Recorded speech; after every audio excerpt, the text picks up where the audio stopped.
Did y'all know Dollar Tree have fried Oreos? Well, they don't, but let me show you how to make them. So I use Hungry Jack, the pancake mix, and funnel cake mix. In total, it cost around $8. For the Hungry Jack, I added like a little bit of sugar just to sweeten it up. But really, I don't think it made much of a difference. So you probably don't have to add the sugar like I did. So it'll still be around what 625 or 750 to buy all the ingredients. So yeah, first we are just going to measure them out. I started with 1 cup of mix for each. For the most part, I made it per the package's instructions.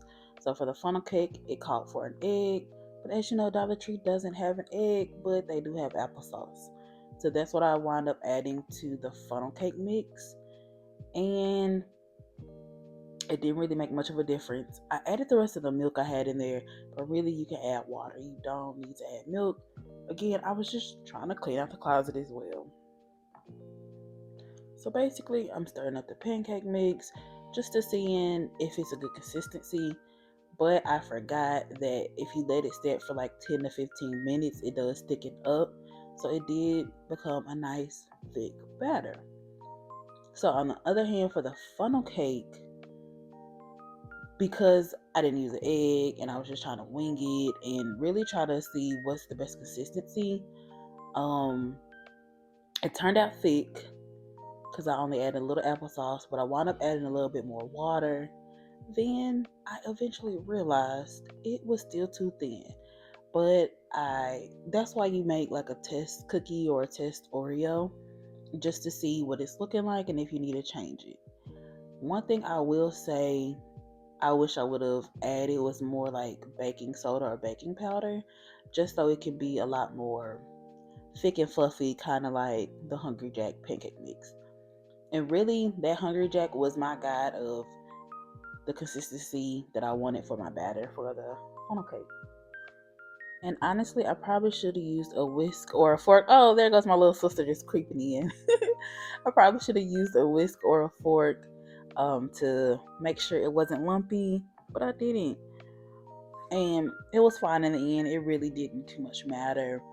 And I think as it sets, the little flower pockets open. So yeah, like I said, it was too thin, so I added some more flour. Well, I added some more funnel cake mix. And then we're gonna get to frying.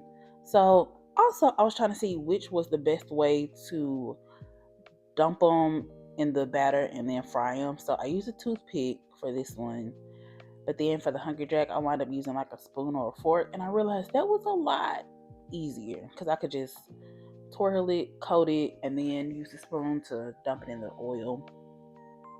But yeah, you're gonna see it doesn't take long for the cookies to fry.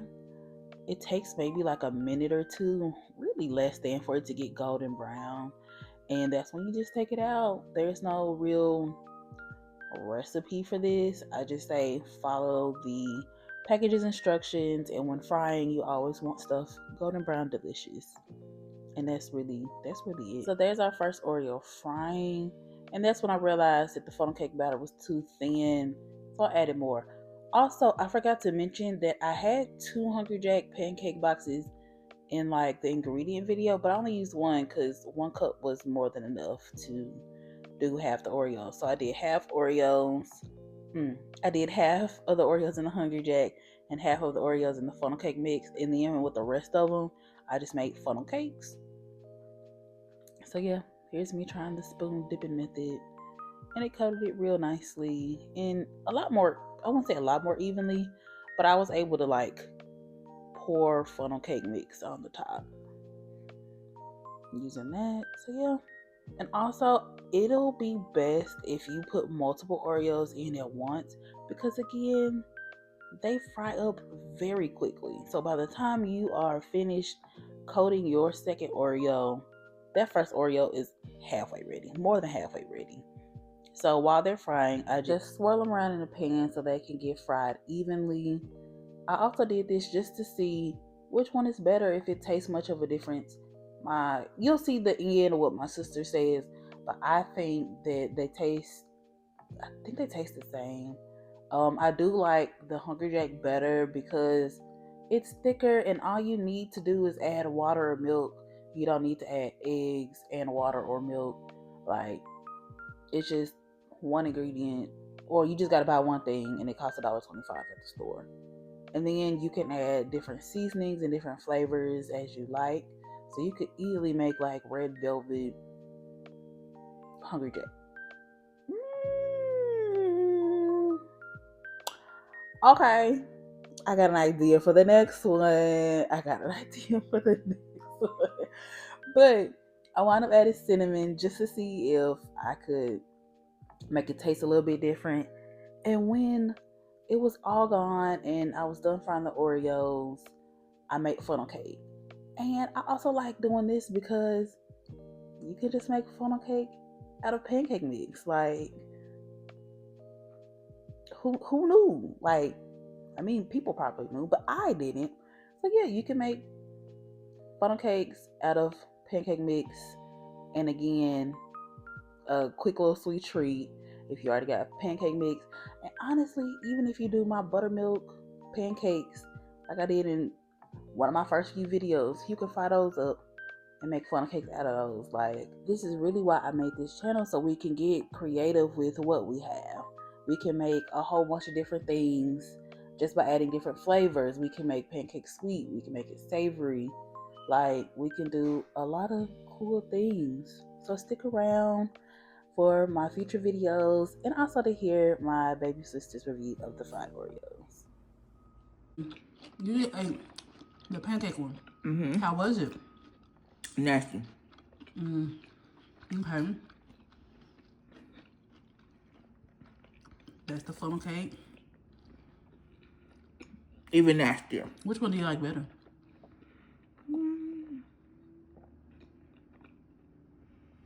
The funnel cake. Mm-hmm. What about the dough? Like the dough ratio? Put it down.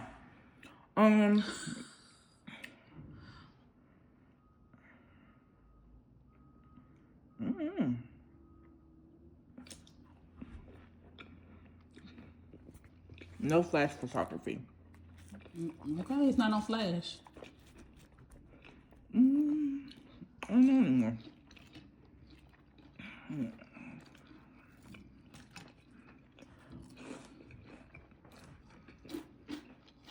What you mean? I mean, well, this is pancake mix. This is funnel cake mix. And when the dough ratio, I mean like on the cookie. Oh, I think it's the same. The same, okay. Do you want more dough or less dough? I want less of you talking.